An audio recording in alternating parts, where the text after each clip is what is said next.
Throne and Liberty released December 7th, 2023 in Korea, and October 1st, 2024 worldwide.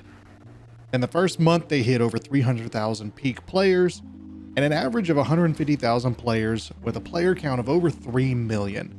After a month, those numbers were cut in half, and another month later, it's almost cut in half again, sitting around 99,000 peak players and 49,000 average players for the month of December, and all of that is data from Steam. At release, I logged 2 hours of play and put the game down. Going into January of 2025 though, I decided to pick the game up and give it another try. 3 months after its initial release, after I'm sure a lot of the hype had died down, most people had played it and moved on to something else, I decided to pick it up, start a new character, and see what I had been missing. I was looking forward to diving into big open world boss gameplay, grouping up with hundreds of players for that big PvP experience, and I was just craving some of that connection with other players and wasn't really looking for solo gameplay. I've officially logged 26 hours into the game, almost 28. 2 of that is from the initial release, so almost 25 hours of gameplay. And in my honest opinion, I think I missed the train. But let me show you my experience over the last 24 hours, and let's catalog that 24 hours of experience up to today. Right off the bat, let me say this game is beautiful. Visually, the graphics are great, the gameplay is smooth, and like all MMOs I've ever played, I really couldn't care less about the story. And within the first hour, after really giving it a try, I found myself mashing through dialogue just to get back to gameplay. The tutorial is very quick, very easy to complete, and within no time, you are flying across the ocean to go to the starting area. And overall, I would say they do a pretty good job of introducing you to the mechanics that you're going to need to progress through the game at a pretty good rate. Going into the beginning of the campaign, I will say my expectations were so very high for this game. It has a very expensive price tag, and I was expecting so much out of it. And honestly, I was blown away. Overall, the game is very intuitive on its UI. At least on PC, clicking escape will bring up a menu that shows all of the possible things you could ever need to access. Most of it things that I still don't understand and have never used, and I'm not sure if I ever will use them. The gameplay is smooth. You are introduced to most of these systems at a slower pace, and I think they do a pretty good job early on of showing you that you can craft gear, you can upgrade gear, and then they push you off into the deep end and let you go. I won't say that the systems are as complex as Path of Exile, because that would be crazy, but I am definitely overwhelmed by all of the random items in my inventory that I don't understand how any of them work. I've never been shown exactly what they do, or I definitely don't remember it. My memories of Lost Ark are definitely coming back to me with this system, seeing the overall aspect of dumping in massive amounts of material that you receive from doing daily grind stuff. The only thing that was missing was the chance at failing to upgrade, and so far the only thing I've seen that on is the trait upgrade system, but maybe I'm missing something else. Overall, the early campaign is a lot of fun, and although I was having a blast running through the early part of the game, one thing I will say is I was looking for a game to get that initial experience of seeing a bunch of people everywhere. And the early part of this game is dead. There's not a lot of people from what I could see running through the area. And after the first area or so of missions, you do get to go north to the area with all of the wolves. And I happened to be lucky enough to be there when the wolf hunting event was going on. And that's about the first time I saw at least a good handful of people doing something. Moving beyond that, the next time that I actually saw a good amount of people was in Vienta Village in Stoneguard. And I guess I arrived right around the time that a large PvP event was going on. I walk into the city, and all around the fast travel area in the city is a bunch of people.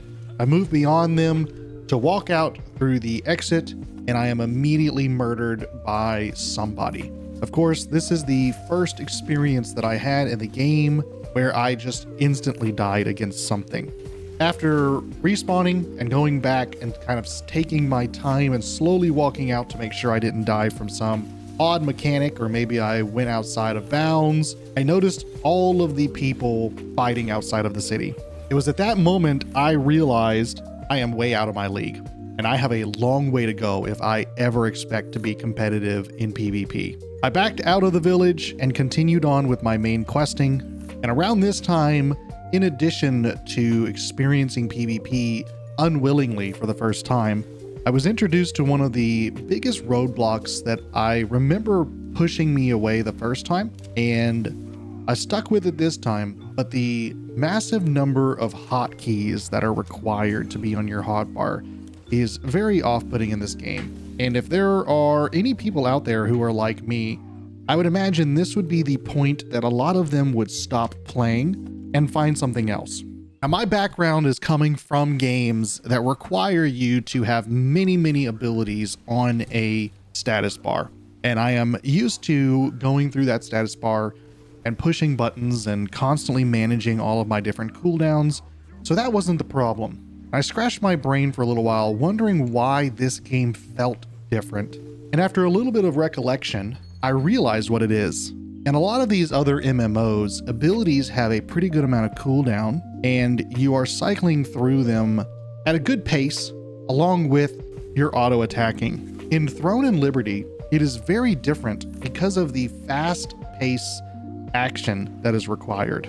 I'm not sure if this is a problem in the later stages of the game, where your power level is so high and you are able to kill things and do a massive amount of damage with one or two abilities. But in the early part of the game, when your abilities are very weak, I find myself constantly mashing 1 through 6 constantly, in addition to having some abilities on 7 through the equal sign that I am needing to push. And each of these abilities is popping back up very quickly.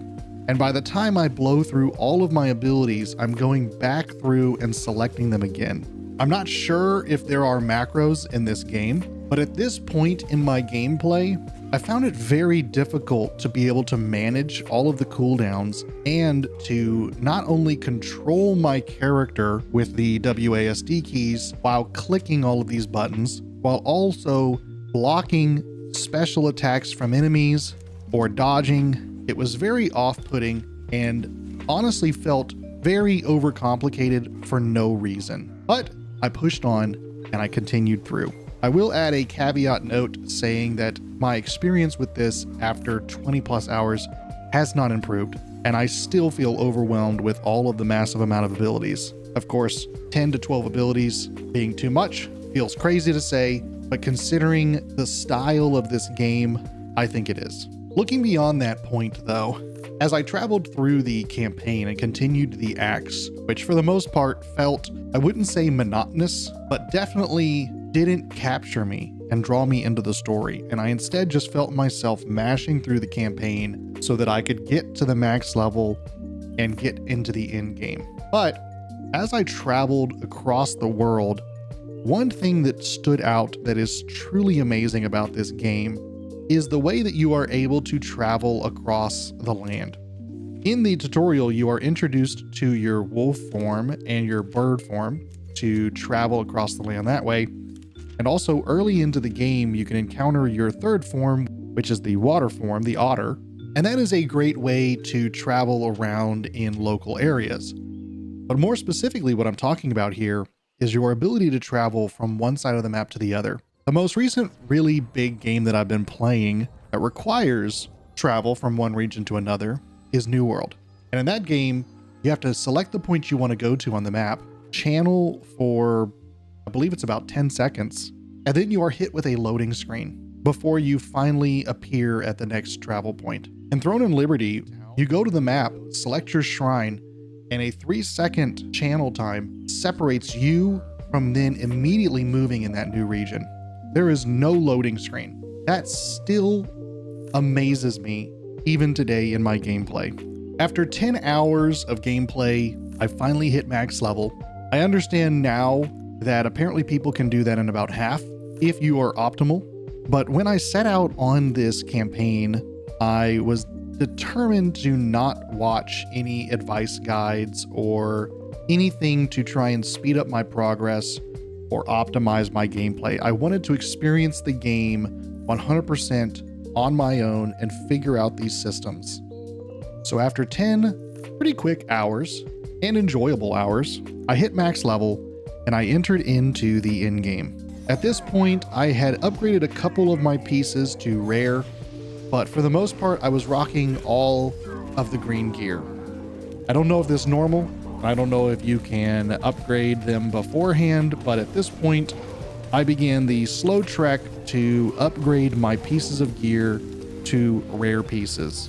As it currently stands, 24 hours into this character, I finally upgraded my green belt to an epic piece that I got from a dungeon. And aside from my secondary wand, I have been able to get all rare and all epic pieces of gear.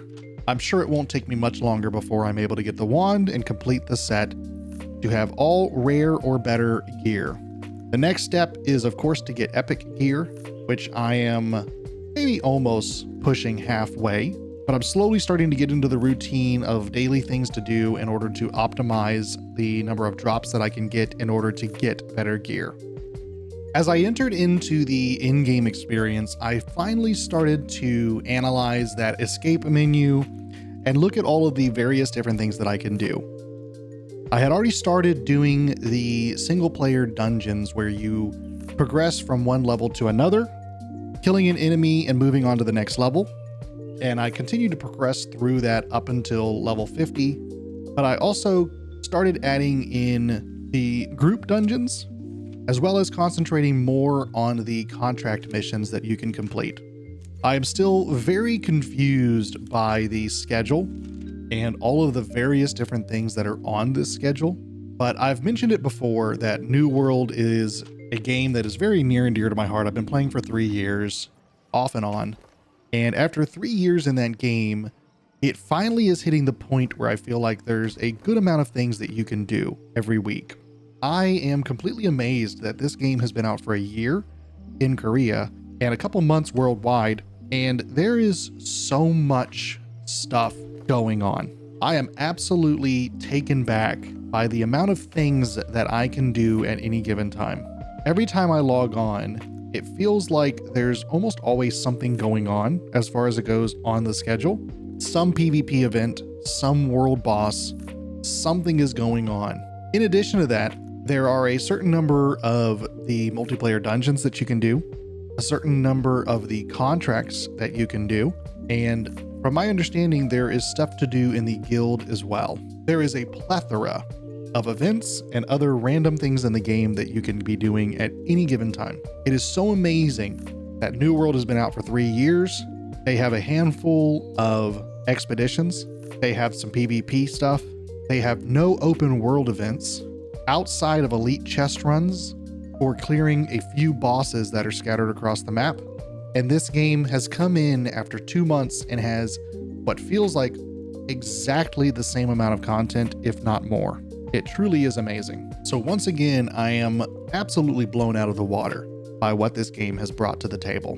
Moving on to the gearing aspect, I will say that this is one area that I don't fully understand, and I don't know if I'm able to completely give my train of thought or my opinion when it comes to this. But since I've already mentioned New World, I'm kind of used to having loot just thrown at you.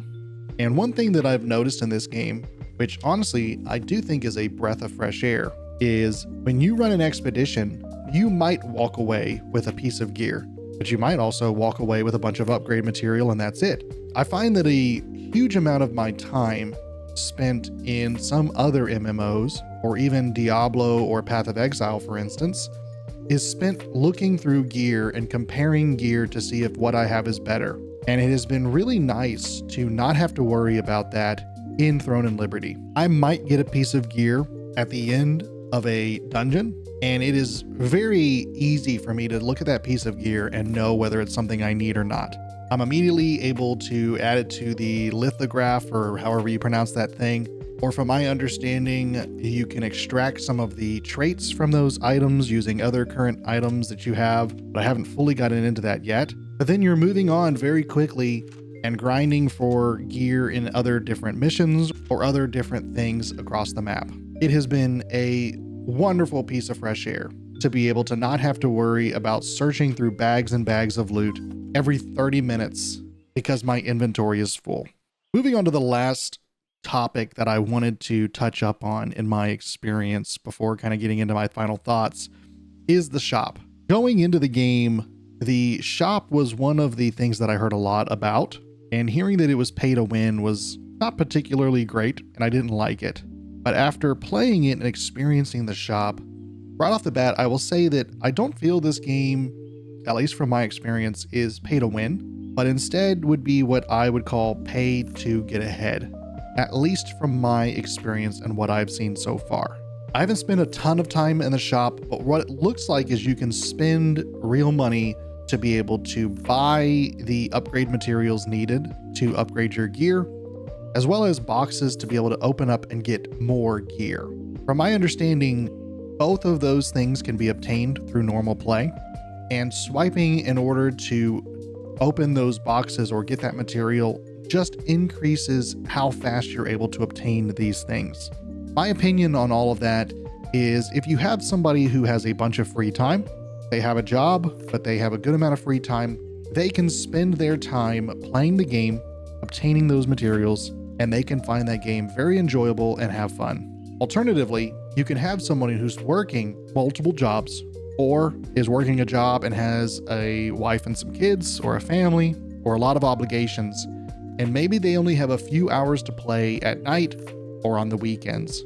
In this dynamic, the first person is able to grind to obtain their gear so that they can stay competitive, while the second person can swipe to obtain these items to also stay competitive.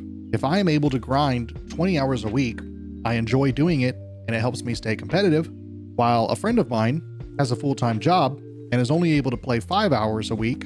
Instead of putting me in a position where I am leaps and bounds ahead of him, if he is able to swipe, buy some better gear so that he and I can go through and enjoy that in-game dungeon or more difficult experiences, that is a bonus.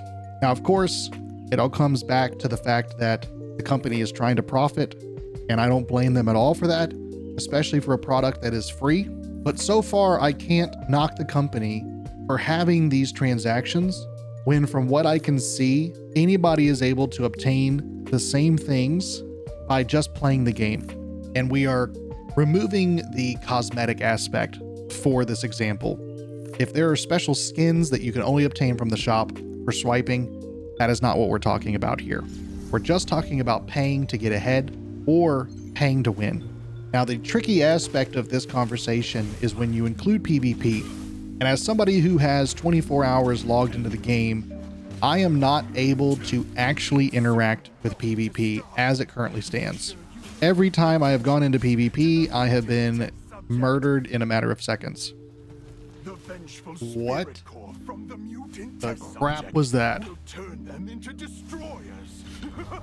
So after 20 hours of gameplay, I am not able to compete on a free-to-play account with people who have either swiped or have been playing for the past few months. I would be curious to know how much money it would cost me to pay for something right now to be able to get to the point that I could compete. I'm sure it would be a lot of money. Having said that, the one knock that I have on the shop that I have seen so far, and it is a practice that I really don't like, is the fact that I've noticed some of the boxes for gear cost 600 of this currency, Lucent or coins or whatever it's called. And when you go to the section to buy this currency, $10, at least in America, will buy you 500 of these currencies. I don't like that. What that forces somebody to do is if they want to buy that 600 box, they must pay for the next upgraded pack. They can't buy the $10 pack and be happy to be able to buy that. It forces the person to have to spend more money. And then, psychologically, what it does is if you've got them to upgrade from the $10 pack to the 15 or the 20 or whatever the next pack value is, sometimes those people will think logically that they're already spending a little bit more than they wanted to buy the box. So why don't they take it even higher and buy a bigger pack so that they can receive even more of that extra money that they get for buying a bigger pack? Again, I'm giving the company kudos in one area, saying that I don't think it's pay to win, but that is a practice that I think is wrong. As it currently stands playing the game, that is one of the biggest negatives that I have seen. Of course, I think I've covered many of the positives in the visual aspects of the game. I like that you can edit your overall UI and move it around to be able to better accommodate what you would like the UI to look like. And the speed in which you can fast travel across the map is so amazing. I will also say the few times that I have done some open world exploration and dungeon diving, I've run into a couple different groups of people while doing this. And within seconds of starting this and killing creatures in the same area, I am immediately invited to groups. The community seems very quick to teach people and not at all elitist in the way that they play the game. And I'm sure if I got into a guild or tried to experience some of this high-end PvP stuff, people would probably help me. As it currently stands, it is very intimidating. And I will use that to jump into my first big thing that I don't like about the game outside of the cash shop things that I just mentioned, and that is forced PvP. It was very jarring to experience this game for a couple hours all by myself with very little interaction with other people, and with the little interaction that I did have was by people in an area of farming creatures that I was able to jump in and join with them, and everybody was playing together, no attacking or anything, just to suddenly hit some regions where I'm completing a mission and I'm suddenly murdered by other players. Now that I have more time in the game, I understand that there are certain events that will occur across the map where certain regions become marked for PvP, but as a new player, that was hard to understand or to track. And even now, as an experienced player with my 20 hours of gameplay, I think this is a big negative for the game. Forced PvP in certain instances is not fun. Forced PvP all the time is fine. When I join a game that I know there is going to be PvP anytime I encounter another person, I am already mentally prepared for that, and I am okay with that. Even in New World, I can play New World completely unmarked for PvP and never fight another person while I'm venturing across the map and playing the game. In Throne and Liberty, as a new player, I can be completing contracts in a certain area or trying to finish the campaign missions in a certain area, and out of nowhere, I am thrusted into an open world PvP event, immediately grouped with other players and marked for PvP, all without me opting in. Now, don't take this as me complaining about it in the sense of I don't want to do PvP, but what I don't like, especially as a low-level player, is being forced into PvP where I have no chance of survival or winning when I am not trying to do PvP and instead trying to do an open world PvE event or a contract or a mission. The first interaction I had with this outside of Vienta Village was when I got up to the northern part of the map. I had just hit level 50. My power level was around 1600, and I was match made in to an open world PvP event where I was alive for seconds against some of these other players who would kill me faster than I could process what had happened. And I know for a fact their power level was well over mine. I haven't gotten into the open world war aspect of the game, and when I started this adventure, I wanted to give myself 20 to 30 hours to be able to jump into the game, try the new player experience, and see if it was even feasible to take myself into the upper echelon of gameplay. As it currently stands, I have about 24 hours on this character, and hopefully I'm wrong on my estimation, But without swiping or buying anything and slowly grinding my way up, I've just hit 2000 power level, and I think I'm at least another 20 to 40 hours away from being competitive in PvP or being anywhere close to a level that somebody would want me to be in a PvP related guild. So if you are looking to jump into Throne and Liberty in 2025, I definitely recommend it. It is a blast of a game. If you are joining current players, be aware of what may be required of you before you can join them in the things that they are doing. But if you are looking to jump in on your own, I would say be ready for 40 to 60 hours of grinding to be able to get yourself up to the level where you could maybe be accepted into a guild to actually play some of the higher leveled things. That's my current assessment of the game. If you're an avid player and you have any comments on my assessment, then add it below for other people. I'm definitely not an expert, but I will definitely continue to play, and I'm looking forward to spending more time in this game.